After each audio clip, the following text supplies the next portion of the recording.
l'écran. Rémi Bowens, c'est notre floor manager qui s'assure de nous transmettre les infos venant du banc. Merci à lui, merci à vous évidemment d'être là avec nous. En étant accompagné par le speaker local, un mot sur cette équipe des Francs-Borins, qu'on espère un peu plus offensive que ce qu'elle a montré ces dernières semaines. Si vous êtes supporter ou supportrice des... On a eu un petit zoom sur le petit cop des Dogs qui devrait faire pas mal de bruit cet après-midi. Et voici le coup d'envoi donné. Et on ne doute pas une seule seconde que vous, à la maison ou au café avec les amis, vous voulez pousser aussi cette équipe. Si c'est celle que vous soutenez, attention à cette reprise, la contrée en deux de Bruno. C'était magnifique. Magnifiquement exécuté. Cadré Vitasek n'avait probablement aucune chance. Ça va être pour un gaucher, très probablement. Cache-bâche. Ça part bien et c'est cadré. Et surtout capté par Yannick Pandore qui ne s'est pas laissé surprendre. Les grands formats montent et on va jouer le coup rapidement tout de même avec Bastien. Ferrara avait bien senti le coup. La récupération de Sarkic, la passe puissante mais le contrôle est réussi de Medfay. Il y a de l'espace côté gauche avec Ion qui est lancé. Ion face à Pandore, Ion la feinte, Ion encore. Il faut marquer et non, ça ne rentrera pas. Ça s'anime et ça s'anime pas mal. On revoit la belle ouverture de Medfay.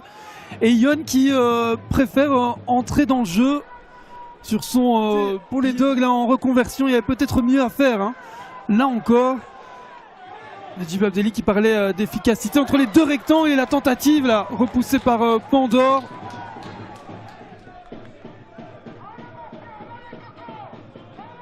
Oh et attention là, l'envolée de Ramalho qui passe à côté du ballon. Prunier dans le rectangle, la patate. Et il y avait une position de hors-jeu. Heureusement pour les Carolo, parce que vous le voyez, ce ballon, il avait fini au fond des filets.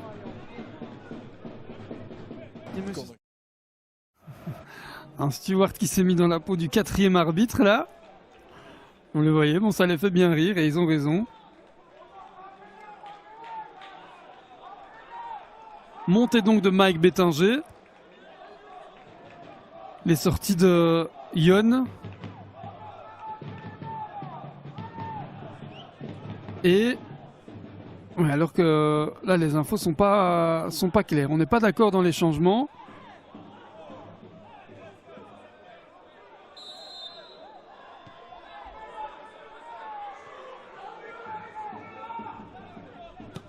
Et on doit jouer. Alors ça c'est aussi un petit peu bête parce qu'on perd une fenêtre de changement avec ce quiproquo là. Mais attention à la possibilité que la vie, le service avec du but. C'est but 0-1 pour les Francs-Borins. Et ce but qui tombe un petit peu de nulle part. Mais les supporters et les supportrices des Francs-Borins s'en ficheront, si vous me permettez l'expression. Les Verts passent devant dans un moment plein de confusion autour de ce changement.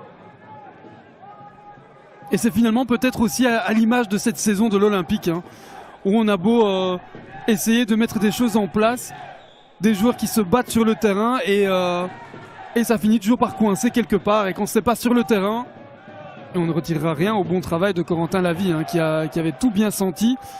Et je ne sais pas ce que vous en pensez, vous à la maison, mais depuis ce but, bon, c'est le but évidemment qui va peut-être faire la différence. Et celui-ci est magnifique. Quel but splendide. Ce plat du pied gauche de Mathias Francotte pour faire 0-2 et probablement tuer tout suspense dans cette partie, avec pour conséquence de donner un bon bol d'air à cette équipe qui aura finalement fait la différence en quelques minutes. La petite balade là de Mathias Francotte et hop, le service qu'il met là à lui-même en fait finalement avec cette petite... Avec une faute là de Soleil. Le coup franc est joué vite. Cache-bâche. Ferrara. Oh, techniquement, c'est joliment fait pour effacer Bastien. À la reprise de la tête, ça va rentrer dedans. Non, le poteau via Pandore. Quel énorme... Et ce sera peut-être même le tournant de la partie, parce qu'à 1-2, on a peut-être une autre fin de match. La sortie, vous le voyez, de Corentin Lavie, remplacé par Lucas Lima. Et la sortie aussi de Mondi Prunier.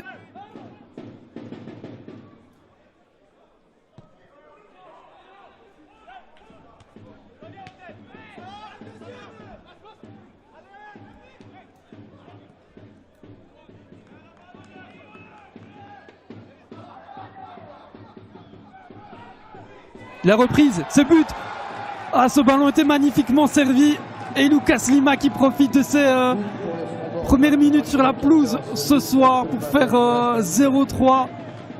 Alourdir le score et permettre à ce qui était la deuxième plus mauvaise attaque de la série d'améliorer ses stats. Tout...